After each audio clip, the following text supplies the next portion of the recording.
Well, thank you all for being here today. It's good to be with Secretary Condos for the second week in a row, I might add, as well as with members of the House and Senate Government Operations Committees to highlight our Occupational Licensing Reform Initiative, which I believe is an important piece of the work to grow Vermont's workforce. This isn't the first time we've worked together to improve our licensing laws. As some of you may recall, back in 2017, my Opioid Coordination Council worked with Secretary Condos and the Office of Professional Regulation to cut red tape in order to get more licensed alcohol and drug counselors into our workforce as a way to help address the opioid epidemic. Again, in 2018, we came together to make it easier for members of the military to transfer their training into a licensed profession as a civilian. The legislation we're talking about today is a major re-examination of how we approach occupational and professional licensing, and it will make a big difference. Just 40 years ago, only 1 in 20 jobs were required to be licensed. Today, it's 1 in every 5. That's 20% of all workers who need government's permission to enter the marketplace. Many of these regulations and barriers are there for good reason, to protect the public. But we've seen that we can streamline the process without reducing protections. Unnecessary barriers can lead to increased costs for both those seeking to work and their customers, which can prevent folks from pursuing these high-paying jobs. And these are jobs we desperately need people to fill.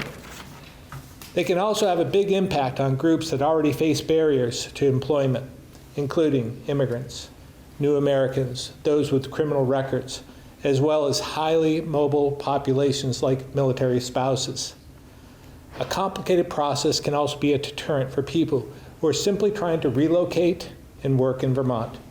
That's why we're working together to further improve the process in these areas, and why we're here today to highlight S-233. The bill we're proposing includes major reforms across several agencies. The team from the Secretary of State's office will provide additional details shortly, but in summary, this bill will make it easier for people with licenses in other states to become licensed in Vermont, give members of the military and veterans credit for military training, give a second chance to help people who have criminal backgrounds and are trying to earn stable, meaningful employment to become licensed, and it requires reevaluation of continuing education requirements to make sure we don't add time and expense that's unnecessary for those who are already licensed and working. At the last 2 National Governors Association meetings I've attended, occupational licensing reform has come up across many states, and they're looking to make changes as well. This bill will help get us ahead of them, making Vermont more competitive and a better option for licensed professionals who are considering making a move, which is exactly what we need to do. Before I turn it over to Secretary Condos, I want to thank him and his team at OPR, as well as Senator White and Representative Copeland-Hansis, as well as their committees for their partnership on this important work. And with that, I'll turn it over to the Secretary. Thank you.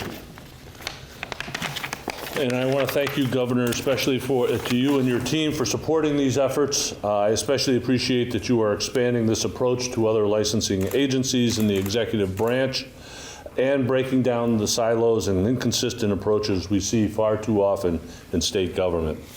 The Office of Professional Regulation, better known as OPR, is the largest division in the Secretary of State's office, responsible for licensing and regulation of approximately 50 professions and about 75,000 licensees. There are thousands of other licensees regulated in other parts of state government as well, and those are outside of the Secretary of State's office.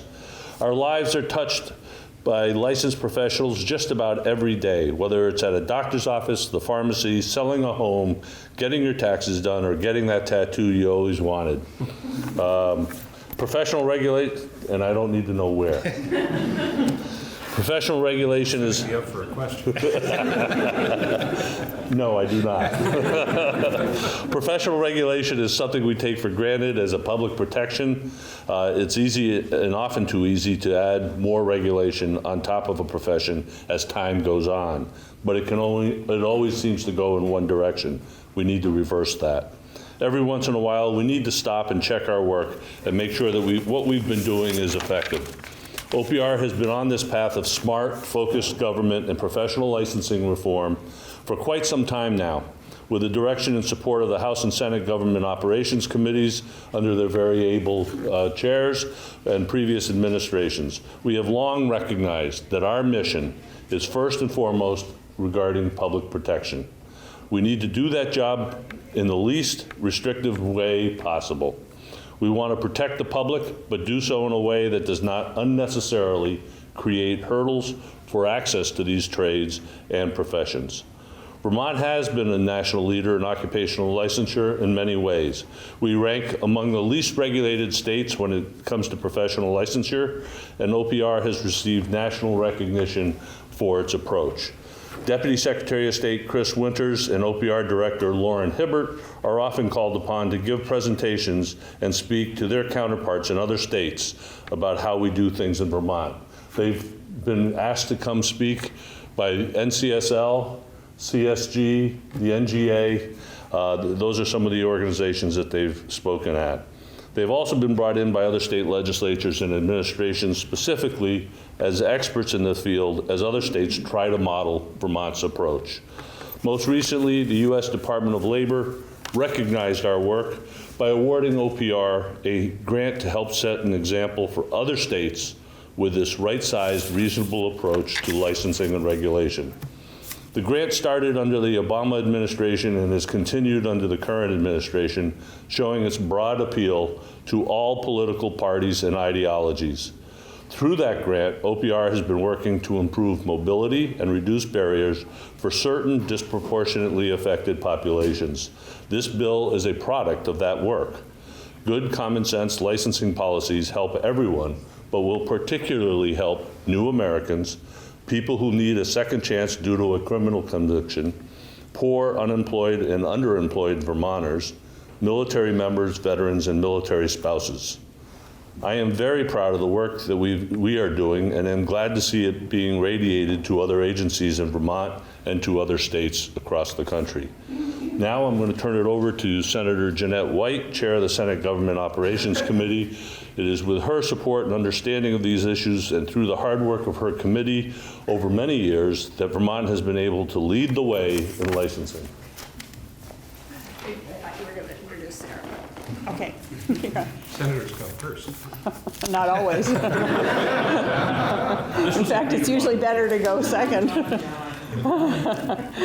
So I think the governor and the Secretary of State have really said most of what needs to be said. I will just say that over the past years, as Chair of Government Operations, it has been a real pleasure to work with 3 directors of OPR, and each of them has been faithful to what is our state philosophy around regulation, which is either credentialing, licensing, or registration, using this regulation of professions only for the protection of the public, not to protect the profession itself.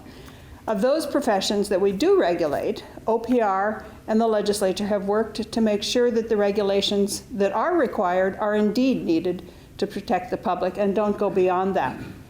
Recently, over the past couple of years, the OPR and the legislature have been working with the administration to look at how we treat those who have skills and professions but have received their training or credentialing in other states, other countries, or the military.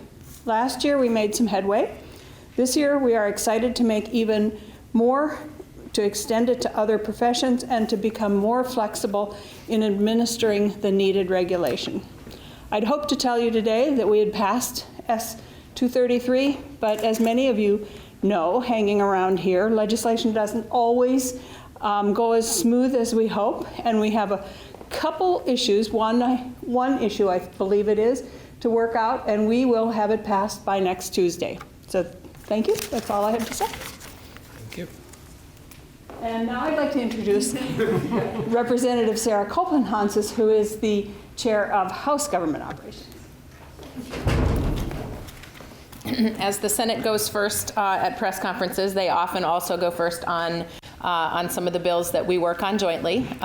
So I am eager to get a hold of the bill that Senator White is going to send over to us. It has been really gratifying to be a part of this process of collaborating between the administration and the Secretary of State's office and both legislative chambers, because this really presents an opportunity to get Vermonters out into the workforce and earning to their highest potential. And I think that's something that we are collectively working together and aspire to. So I look forward to seeing the bill when it comes over from Senator White's committee, and I'm now going to turn it over to Chris Winters. Thank you. Thank you. I want to thank Secretary Condos, thank the governor, thank all of the Government Operations Committee members who are here today who have helped make this possible. From our work on the national level on these kinds of occupational and professional licensing issues, I can tell you it's rare that you see this kind of reform work actually getting done. Only a few states have attempted it, and very few have been successful. In other states, divisive politics and personalities, unfortunately, get in the way of some of these good policies, so it makes me really proud as a public servant and a longtime employee of the Secretary of State's office and a Vermonter, knowing that we can all work together on an issue like this, and folks of all political stripes and standing can get side by side on an issue like this and get it done. I'm really excited to be talking about professional regulation. It's what I've spent my career on. It's a very exciting subject, I know. It's often forgotten, but it's really an important aspect of government that reaches into many of our lives. It touches us all in many ways, and it also involves the economy and the workforce, and that's something that we've focused more on over the years. Public protection is really important, and government does provide that vital service, have that vital role in making sure that people are qualified to practice before they get into a profession, and that there's a mechanism for taking them out of that marketplace if something goes wrong, if they are unqualified or unprofessional in some way. But with that said, I want to emphasize a few things that the governor and the secretary just pointed out. Something so seemingly simple like licensing can have a powerful impact on people's lives, the workforce, and the economy.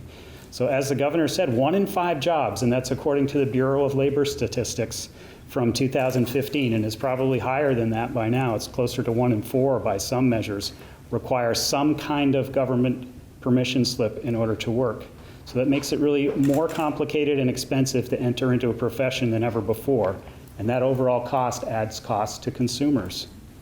With respect to mobility into Vermont and retention of people who are already in Vermont, people with licenses move less frequently than people who don't have that license. And so they may see a state requirement as some kind of disincentive to come to the state if those requirements are artificially high or overcomplicated. It's certainly not going to be the only thing that drives someone's decision to move into Vermont, but we certainly can simplify the process and make it a more attractive place to live and to work. So as you've heard, certain populations are disproportionately affected by licensing, so it's an issue of economic and social justice as well. Jobs can help level the playing field and communicate a ticket to a better life for some people. So on to the specifics of the bill, there are 4 important areas of reform in S2 233, and those areas apply universally to multiple licensing agencies affecting more than 60 different license types, from plumbers and psychologists to educators and electrologists, doctors and dietitians, accountants and acupuncturists, and many, many more. The list goes on and on. They're affected by this bill. I'll speak to 2 of the key provisions in this bill and then turn it over to Director Lauren Hibbert for the other 2. The first one I'd like to point out is the fast-track licensing from other states. We've created an endorsement standard allowing any licensee from another state with 3 years of good standing in that state to become licensed here with no further requirements. So if you can show us you have a valid license and you've had no problems for at least 3 years in another state, we'll give you a fast pass license to come here to Vermont. Just because you cross state lines doesn't mean you lose your ability to safely practice a profession. As a state, we should be encouraging professionals to quickly and easily come and live and work in Vermont as long as we can be sure that you're safe to practice. The second key provision I'd like to talk about is expanding military mobility and credits.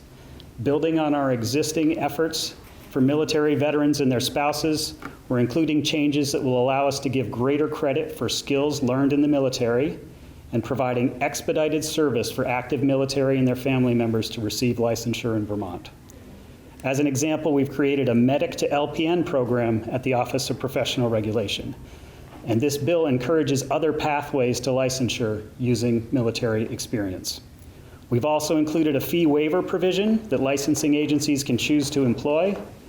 Deployments and other work assignments often force frequent moves among our military, and this can be particularly difficult for spouses who are licensed professionals and have to meet licensing requirements and pay fees in state after state as they move. So this would ease that burden. And now I'll hand it over to Lauren Hibbert, the Director of the Office of Professional Regulation, for the other two pieces of this bill. Thank you. It's my pleasure to speak to you all about the other two aspects of 233. The third aspect is second chance determinations for people who have a criminal background.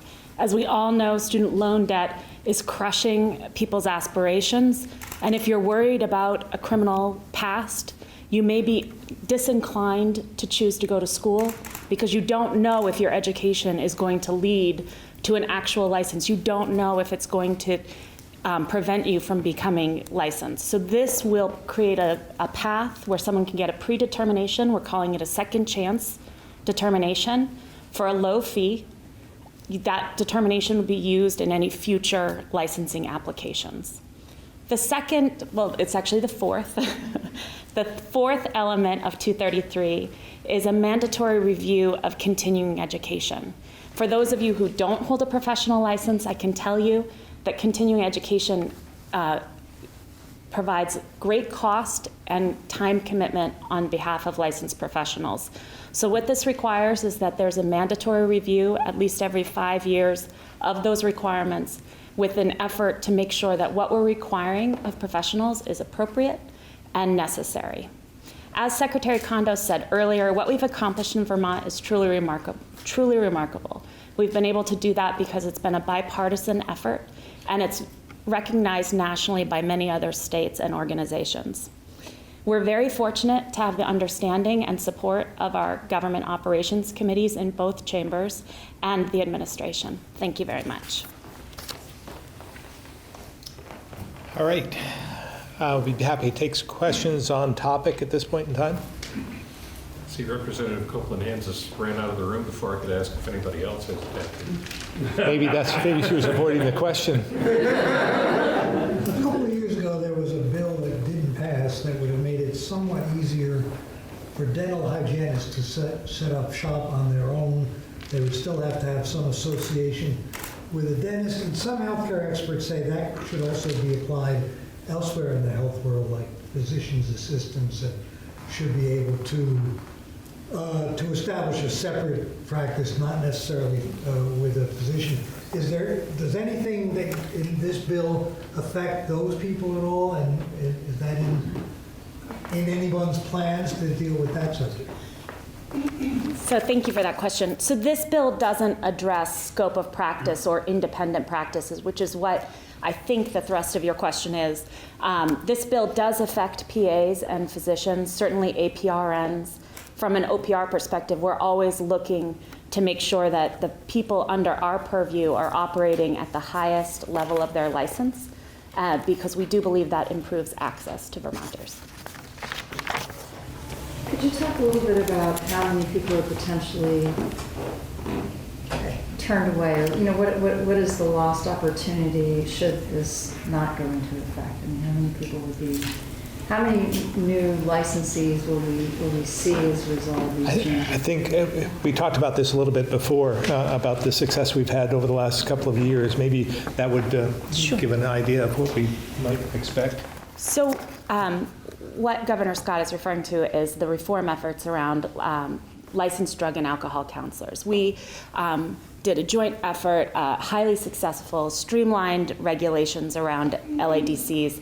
And we have increased the licensee population for that group. It's a group of 521, so relatively small still, certainly not what the state needs more. But we have, since 2017, since that effort, the population group has increased by 73 licensees. That represents 15% of the population. So from my perspective, that is a win. This bill, it's hard to calculate because we don't know who's out there and who is turned off by licensing regulations. What we're hoping and what is definitely demonstrated on the national level is this conversation sparks interest.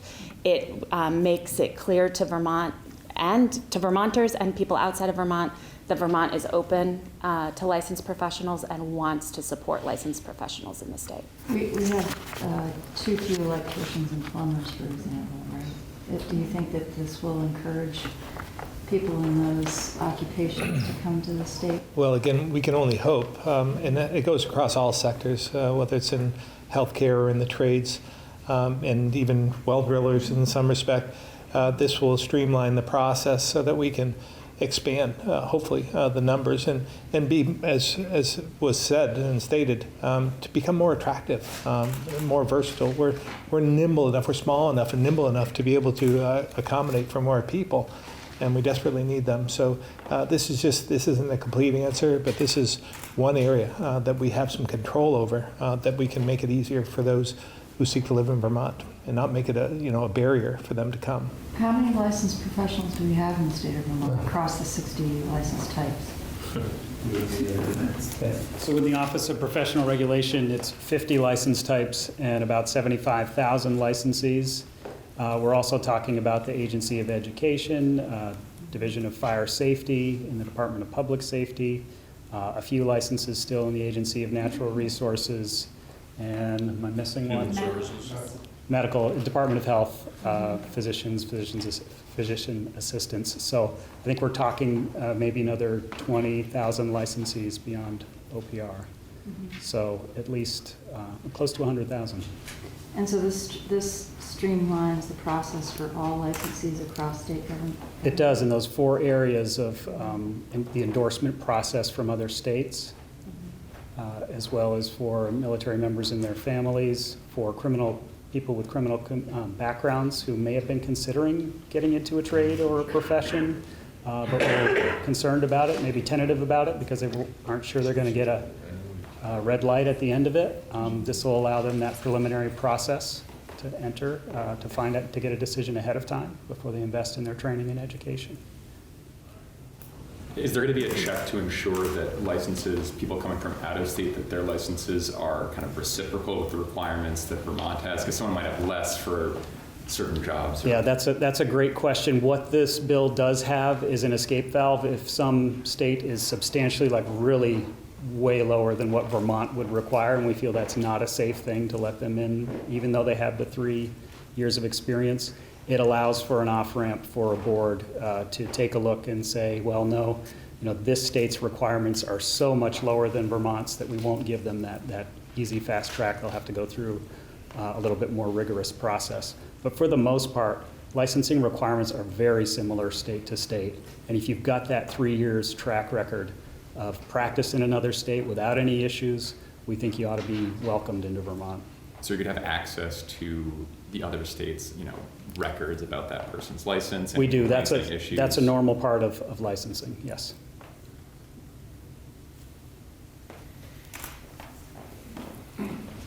Senator White mentioned that there's something holding it up, but there's one last snag, I guess, in GovOps right now. I guess sort of what is that like? What is that? Come on Tuesday and you can find out. Good answer. That's the hook. Yeah, right. We want people there. Come on. No, there is just one issue that we're working out between OPR and the administration and the medical board. But it's... What is that issue? Come on Tuesday. I'm not going to talk about the issue right now because there's a couple different things, and I think that they're working pretty closely on it. And as I came in, I think Jason indicated that they think they have it worked out. So it isn't a huge issue. It's just some language differences in there. Any others on topic? Is 3 years enough for all professions? I mean, for a plumber or a roofer, that might be sufficient, but, you know, with like child abuse scandals in some professions, medical world, you know, pastoral, et cetera, is 3 years enough of a margin for safety? So as Deputy Secretary Chris Winter said, there is that off-ramp if it's not appropriate for a specific profession or from a specific state. What you do find if you survey all licensees, all license types for all licensees in the state, is that 3 years is roughly the median. For some, you can come in if you've only had 40 days of practice in another state.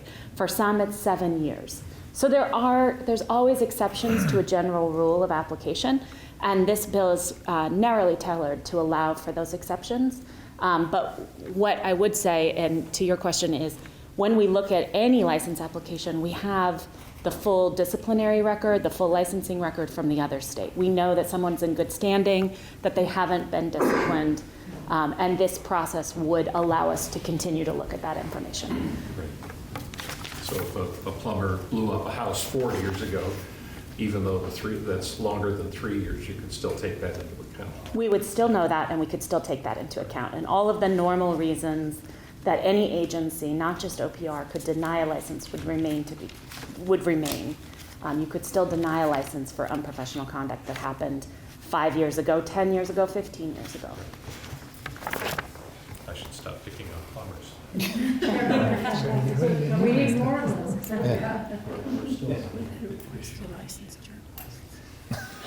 I'll let you bring that up. We've had a request to license journalists. To protect the public. To protect the public. I don't think I've asked The administration was opposed to that.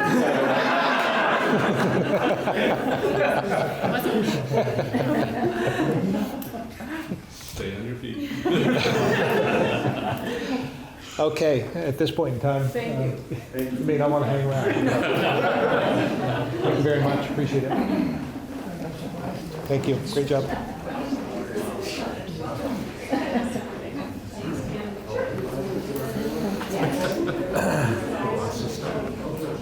So what did you think of the debate last night, Governor? I didn't watch the debate last night. I saw some of the highlights this morning, but I didn't see it. It looked like it was entertaining for those who did watch, and it looked, from my standpoint, some of what I saw looked similar to some of what we saw 4 years ago in the Republican primary. People are all over the place. How does it feel to be more popular among Democrats than Republicans? I assume you're referring to the poll, probably not in this room before.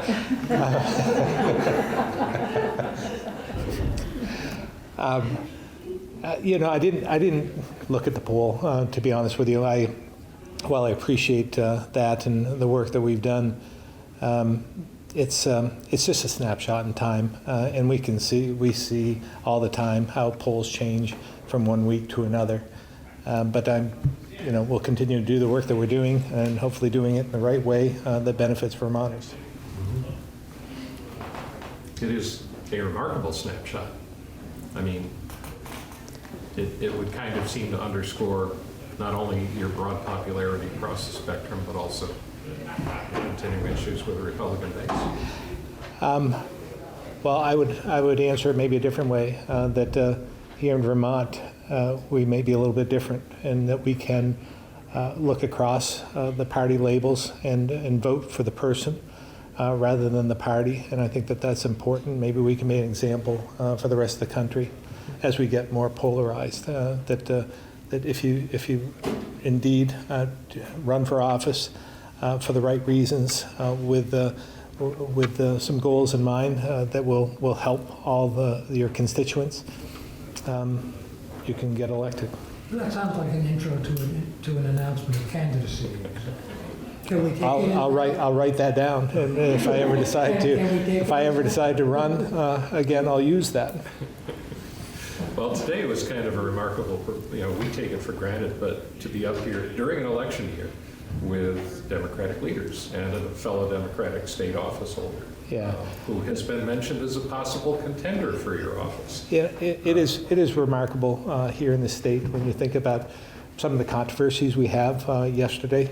We might not be on the same page in some of the initiatives in the House or the Senate, but today we can come together and do the right thing. And again, I think we in Vermont can be an example for others. It doesn't mean that you can't disagree on policies, but you can do so with respect and civility. And then when you find common goals and areas where you can work together, to actually do it. And that's the proof that you're not doing it for the wrong reasons. You're doing it for public service and to benefit Vermonters.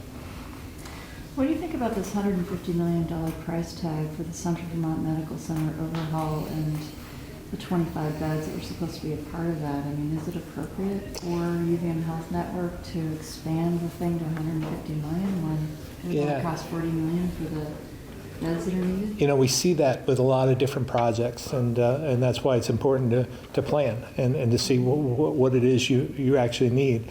And you sometimes you have to prioritize that want and need.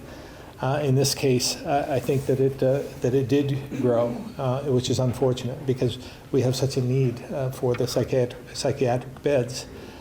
So I'm hopeful that they can realize that without the parking garage, without the emergency room, without the gardens and so forth, and stick to what is the priority and elevate that so that we can move forward on this project. Well, what do you think about having to wait now until 2024? What happens in the meantime? Yeah, I'm not sure of the time frame. I had heard that it might be shorter than that, but I don't know that for certain. Yeah, it's a concern. Obviously, we want to make sure that we put those much-needed beds into place and to help out those that we know need our assistance as well. So this looked like something's promising. I still believe it's promising, but we're going to have to, again, prioritize. They are going to have to prioritize what the need is rather than the want.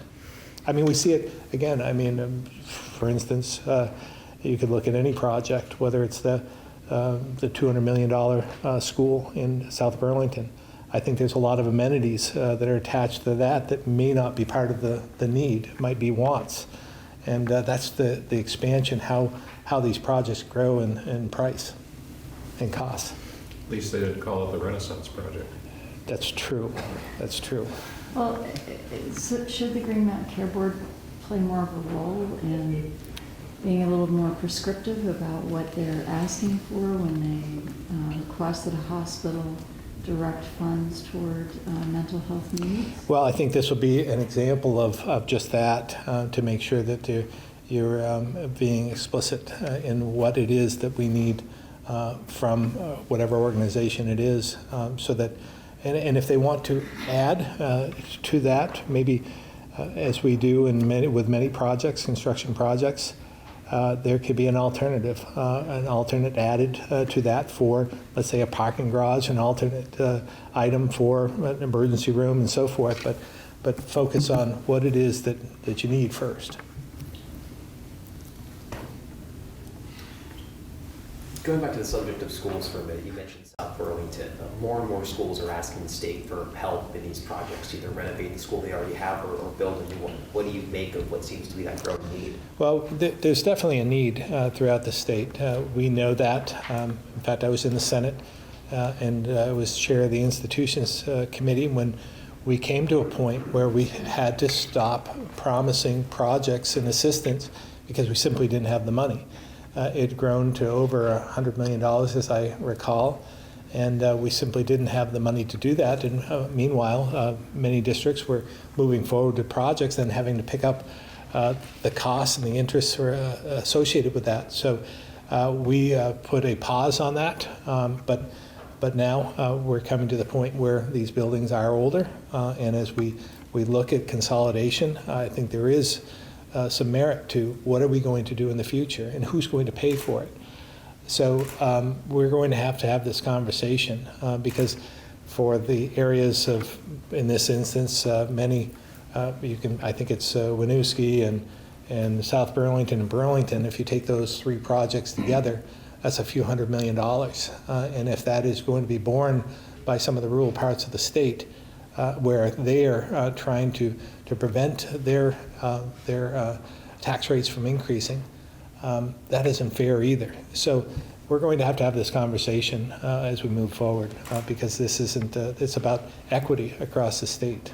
Who's going to initiate that conversation? Well, That's gonna happen. we're willing, I think it's going to happen. We're willing to have that be part of the conversation as well, but we can't do it alone. But I believe that this will be something the legislature will be confronting as we, again, we'll see what the vote is on the South Burlington project and where we go from here. Another question about the poll you didn't read. You are as popular as any politician in the state, including Bernie Sanders and Pat Leahy, more within the margin of error at least. A lot of the policy areas, the vast majority of people seem to be more in line with the Democrats and progressives than with you. How do you explain that? Or how do you see that? Well, I'm not sure the poll had polled everything, all the things that we do, some of the initiatives that I put forward and we've been able to accomplish over the last few years, obviously, is hitting a note with voters and Vermonters. So again, we're going to continue to do what I think is right, and whatever the ramifications are of that, the voters will decide if again, I decide to run again, if that is. It does seem like there are a lot of people out there who like you and think highly of you as a governor, even if they don't agree with you, which is kind of remarkable. Well, I think, again, it speaks a lot to Vermont and what the example we can be. I know Governor Baker is popular in Massachusetts, Governor Hogan is popular in Maryland, and so it can be done. And I'm sure that I look at Governor Bullock as well. He's in a red state, and he's a Democrat, and he's been able to cross party lines, advocate for issues that are beneficial to both parties, and he's been reelected as well. So it can be done. There's an example out there. We just need to make sure we're doing everything for the right reasons, and then just keep following through. Sticking with this theme, you obviously haven't really seen eye to eye with the state party, and I know you're not about to give an announcement yet, but just as a member of the party, are you seeing anything coming out of the state Republican Party that makes you think they might be coming around to the idea that your playbook of success is a more better chance here than maybe the Trump version? Yeah. All I can do is be who I am, and I know I'm not conservative enough for some, and probably on the other side of the coin, not liberal enough for others. I'm a moderate, I'm a centrist. That seems to be what Vermonters can relate to. I think if you looked across the spectrum, I think there are many who are fiscally conservative, socially moderate, and that's where I fit in.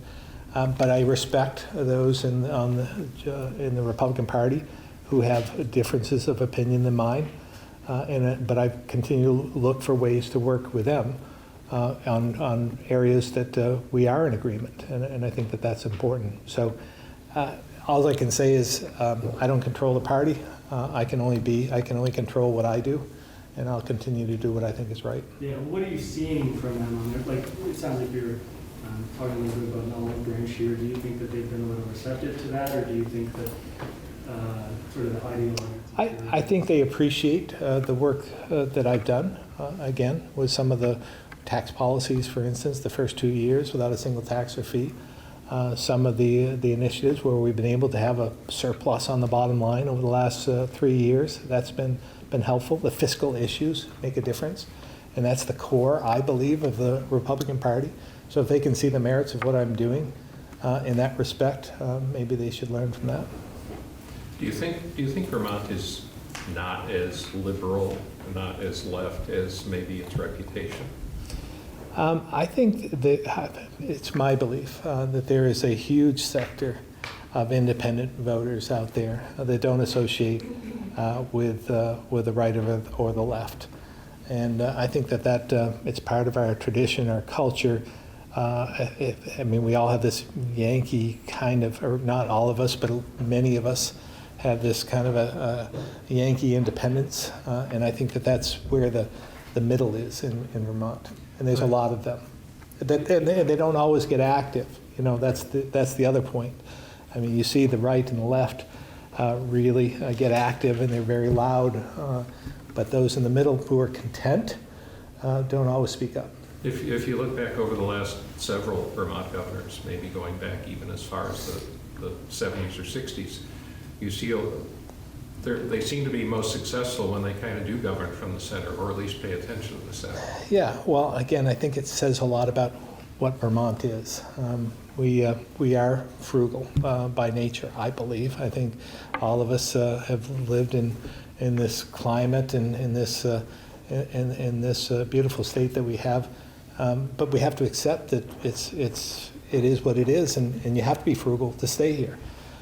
So I think that's something most people appreciate, but also, again, that independence that they have about wanting to just be us, be Vermont. This week, lawmakers are working on a bill requiring companies that apply for veggie grants to basically be transparent with the grant and be an open book. What are your thoughts on it? Well, I know that there's some debate on the veggie program. We're paying attention to that. I think it's a worthwhile program that's been beneficial for Vermont in terms of economic development. So we'll continue to do whatever we can to make sure that it's transparent, and but continue with the program because I think it is important. Do you support the transparency? I always support transparency as long as we can complete the mission and make sure that we're doing what we can to support this economy as well. Governor, I'd like to ask you a question about climate mitigation and adaptation. S85, S185 talks about building a public health response for climate change. Does your administration have a higher priority, would you say, for carbon reduction or for climate mitigation and adaptation? Well, I think that the science is real, climate change is real. From my standpoint, we should be doing all we can to mitigate that. But I think as well, we have to look for areas where we have common agreement amongst many for whatever reason. The sooner that we can reduce our reliance on fossil fuels, I think the better off we're going to be. So that's why I've taken up some of the initiatives I have over the last couple of years, whether this transition to electric vehicles, as well as weatherization, as well as conservative approaches such as that, and also to try and attract more companies to build some of these energy storage, large-scale energy storage sectors, markets that I think are going to be absolutely essential in the future as we move towards more renewables. So my point is, let's find ways where we can agree. And I think even the most conservative voter will understand energy independence. And I think that that's important because I just mentioned, we like our independence here in Vermont. So there's another way to get there. They may not agree with climate change, but they might agree that they want to be energy independent. So let's agree to the goal, the concept, and work together in order to accomplish that. We had a story last weekend on Digger about police brutality, police shootings, and there's been a significant increase over the past several years. Is there anything your administration is going to do to address that problem? Yeah, I've spoken to our Commissioner, Public Safety. This is obviously concerning. We're seeing more violence in society in general. And if there are better ways to mitigate this, we are all open to that. I think there are other states as well. We're working with the National Governors Association and different initiatives where different types of tactics are utilized, and we should learn from that. So the basic answer is yes. I mean, we're we're open to doing things differently to prevent any of these fatalities from happening in the first place. What are some of the tactics you consider? Better to ask Commissioner Sherling that. He's more on top of that than I am, but suffice it to say that we're willing to do things differently in order to keep the public safe. I mean, that's basically how the reason most governments are formed to provide safety for its citizens, and I think that that includes those facing the police and enforcement and so forth. But any way we can do that, we're open to. Ironically, it seems that the mental health crisis is really tied to this problem, isn't it? I think it is. It seems to be growing in nature, or we're more aware of it than ever. And so the 25-bed facility is something that's essential. The Brattleboro Retreat is essential. So some of the mental health counselors that we talked about, again, essential. So there's no one single answer, but across the board, we have to be aware that mental health is continuing to be a driver in some of these issues that we're facing today. So that's why we're putting forward having someone embedded in state police barracks across the state that can try and prevent some of these situations happening to begin with. We've had a pilot project in St. Albans that's been proven to be successful, and we'd like to expand that throughout the state, as well as that remote or that mobile response that we put into our budget as well. We think that that could be helpful in this regard. So we're trying to do all we can, living within our means, but also trying to promote different ways to accomplish that. So is a mental health professional embedded in St. Albans, or yes, or is it social worker? Yeah, I don't know the credential, right. But it isn't someone. It isn't somebody that has a law enforcement background, but more of a social worker, mental health capabilities. And this person counsels the police officers? Well, I think it's a little both. They're embedded, they're in the barrack themselves, and then they can both advise the law enforcement as well as go and take some of the calls and actually go out and try and prevent this from happening to begin with. So you're talking about expanding this to every barracks in the We'd like state to, of Vermont? right. What would that cost? I don't know off the top of my head. Okay. I think we're looking at tripling the number within, we've been able to find a way to expand it somewhat within existing resources. With what we're doing now, and then expand further as we prove ourselves. But again, this has been successful, we believe, in St. Albans, and we'll continue to expand it as we can. Is this kind of service going to also be made available to local PDs? I think they have worked in St. Albans somewhat. I mean, they have to be working together in some respects, but this is strictly for our state police barracks at this point in time. Should there be other investments in mental health at this juncture, given the state of things? I mean, it's basically a tripling of the number of people over a 15-year period. Yeah, I mean, it's a concern, but it could be down. It could be accomplished maybe through some training, trying to decrease the number of fatalities, as well as with we may be on the right track here. But again, resources are always an issue, and but we'll continue to do all we can. How will you expedite the 25 beds in central Vermont?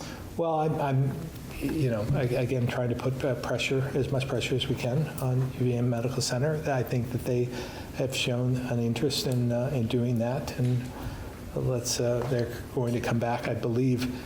If I read the article, I'm trying to recall, but I think it was within 6 months with an update. So we'll continue to advocate for as quick as possible, coming up with another revision. Would you support a bill that would require those served with relief from abuse orders to have to temporarily give up their firearms? Well, as you know, we took some major steps over 2 years ago with some of our gun laws. One of those initiatives within the changes was a red flag provision, and so I have an interest in that and a lot of sympathy in that regard. But this is working its way through the legislative process. I don't know what it's going to look like. It hasn't even gotten out of committee at this point in time. So we'll continue to track that and pay attention to what they're doing. We do have to get you to the next. All right. Thank you very much. Appreciate it. We'll adopt this.